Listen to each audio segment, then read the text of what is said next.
narito na naman tayo para sa isang napaka-sweet at nakakakilig na love story nila Kalingap Edu at Ate Viancy. Tulad mo ay aking makilala. Para sa pagpapatuloy ng ating love story ay pag-uusapan nga natin ngayon ang date ng NC Love Team na unang beses sa Ilog. Dahil dito ay marami talaga silang pinag-usapan. Medyo nagkaroon nga sila ng hindi pagkakaintindihan dahil nagselos si Ate Viancy. Bakit nga ba nagselos ang dalaga? Ngayon, dinala kasi ni Kalingap Edu si Ate Viancy sa tabing ilog at naalala ni Ate Viancy noong mga nakaraang vlog ni Kalingap Edu na may dinala pala itong ibang babae sa parehong ilog na yun. Kaya naman, ayun, nagselos talaga si Ate Viancy at kahit hindi niya ipahalata, ay halata naman.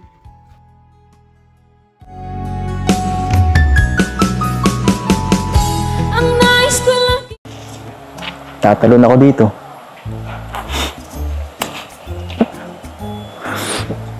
Sige po. Joke lang. Joke lang.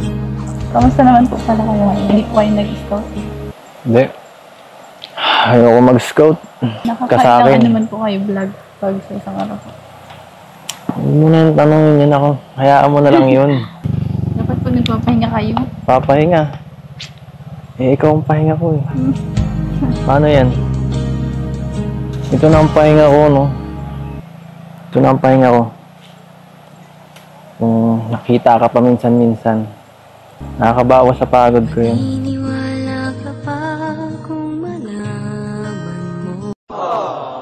Masaya ka ba? Sa ganito? Ano naman po? Ikaw po. Palagi naman. Basta makita nga lang ito, okay na eh. Ano pong mas masaya ngayon po? Ngayon. Ngayon. Naman bakit? Sasalita ka na eh. Naniniwala ka ba sinabi ko nung last episode? Ano po? Ay, hindi mo talaga pinapanood ang vlogs. Ano po? Kung ano ako'y tanggap mo na, hindi ka rin nag-alinlangan pa. Noong nakaraang vlog kasi nila ay hindi inaasahan na may inamin si Kalingap Edu kay Ate Viancy. Paano pa naman umamin nito na parang nagugustuhan niya na daw talaga si Ate Viancy at hindi lamang ito dahil sa kanilang love team. Ano po? Talaga ito, nagmamang-maangan pa. Alin? Huh? Alam mo yun, yung sinabi kong last episode na gano'n na nga, Alin po yun? na gusto kita. Hindi po. Grabe. Hindi ka talaga nagtitiwala sa akin, no? Grabe naman. Bakit naman ganun? Seryoso naman ang pag-ano ko nun, ah. Bilis niya naman po kasi. Siyempre. Papatagalin pa ba? Hindi pa ako tayo nila. Lo. Parang ano, content lang naman po yun. Grabe. Sakit naman nun. Content lang pala ito. Hindi naman parang ganun lang yun. Gusto ko, patunayan ko sa'yo eh. Gusto ko, tumalon pa ako dyan para malaman mo, seryoso ako. Hindi ka naniniwala.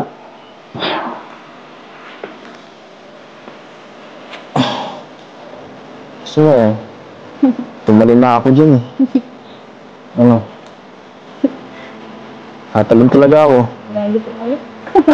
Hindi mo ko pipigilan? Wala pa kayo. Hindi mo ko pipigilan talaga? Laman ang bawat panaginip ko, ikaw lang ang Dahil sinabi ni Ate Viancy na hindi siya naniniwala, talaga namang parang gusto talaga itong patunayan ni Kalingap Edu sa pagtalon sa ilog. Ngunit gagawin niya ba talaga ito? O parang nagbibiro lamang siya na tatalon siya dito sa ilog para maniwala si Ate Fiancé?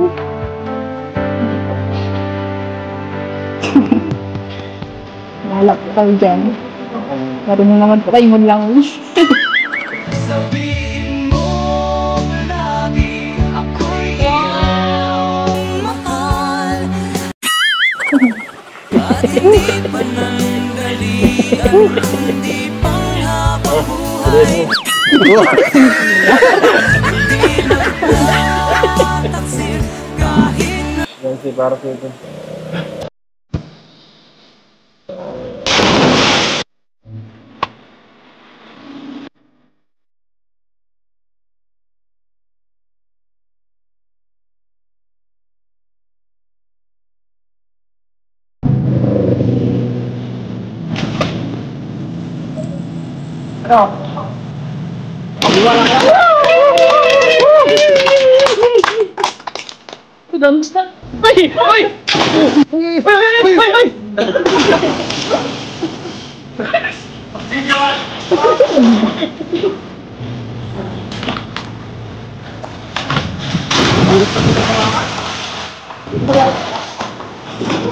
Ilan kita?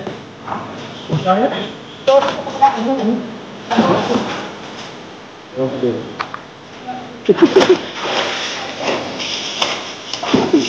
hanggang wakas ay tayo ng dalawa.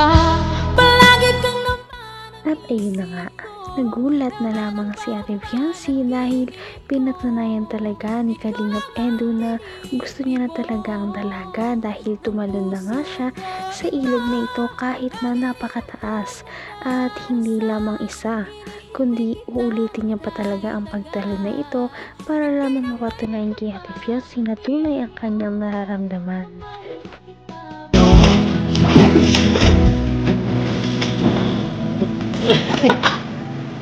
Saan ka tawag doon? Yan. Hello.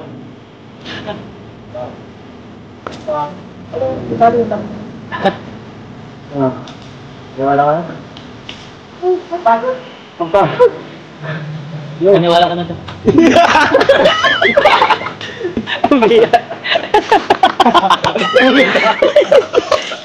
Umaron tayo.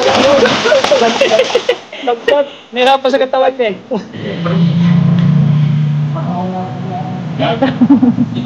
Yan. Edo.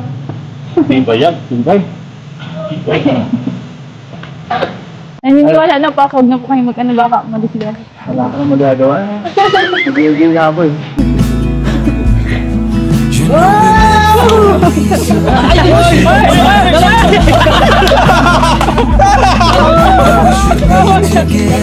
It's heavy weather. We're heading for tonight. You better take what you need, 'cause the time's right now.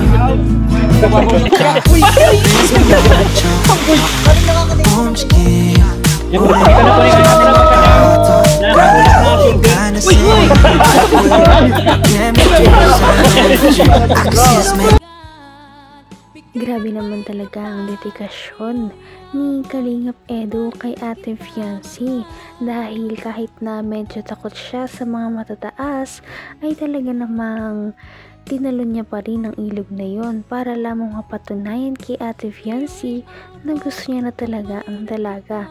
At dito nga, sana maniwala na si Ate Fiancé. Napaka-sweet talaga nila at napakabait ng tambalang ito kaya maraming sumusuporta. Kaya naman, sana ipatuloy natin silang suportahan at mahalin si Fiancé, si Kalingap Edu at ang Kalingap team. Yun lamang at maraming salamat sa panonood. Abangan natin kung magkakatuluyan ba talaga si Kalingap Edu at Fiancé. Hanggang sa muli! Bye! ngayon'y abot